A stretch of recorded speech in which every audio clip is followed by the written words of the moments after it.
As we approach the holidays, a health alert about loneliness and isolation. In fact, a new study finds loneliness and isolation among adults is still high, even though they've returned to pre-pandemic levels. Joining us now is Dr. Darian Sutton. And Doctor, you know, it's interesting, during this time when everybody's thinking joy and happiness, there are people who are struggling with loneliness. So how serious a problem is this? It's very serious. It's more numbers than you can imagine. There are more and more people are lonely, which is also a response to how we can treat it, helping people understand that loneliness does not happen alone, as often as many people may think that. The numbers are still high. Pre-pandemic or during the pandemic, we saw numbers exceed 40%.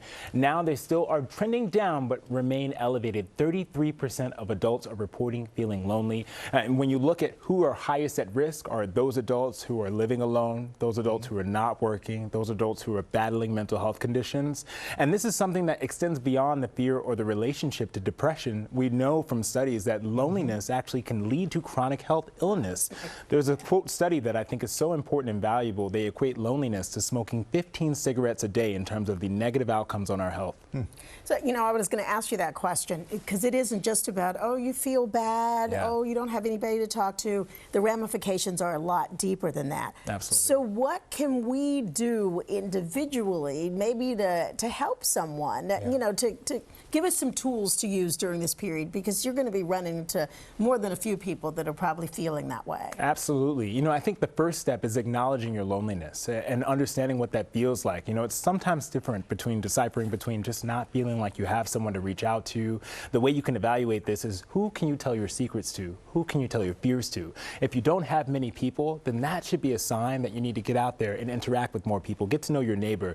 If you feel as though you're lonely because of your older age, you can talk to your not only your family, your faith groups, but also look for resources for Center of Aging within counties. These also exist. And we talked about this before. We talk a lot about getting kids off the internet. I think we need to encourage older adults to get on the internet. There are so many opportunities to get in touch with communities that you enjoy, whether that be talking to a therapist via Zoom, or just joining a group of people who share similar interests online can be tremendously helpful. But still, there are certain people out there, for whatever reason, resist doing things that might help them. These are great advice, therapy, go out and do something, be less lonely. It seems so obvious. Some people don't want to admit it, but some people maybe are in a zone where they feel like they can't do anything to fix it. Yeah, and I think it feels stigmatizing as well to try to step out there and say that you're lonely. You often don't want to feel like that person in the group that is not able to make friends. Knowing these numbers, I think, is the first step. And that 33%, that's 1 in 3 people.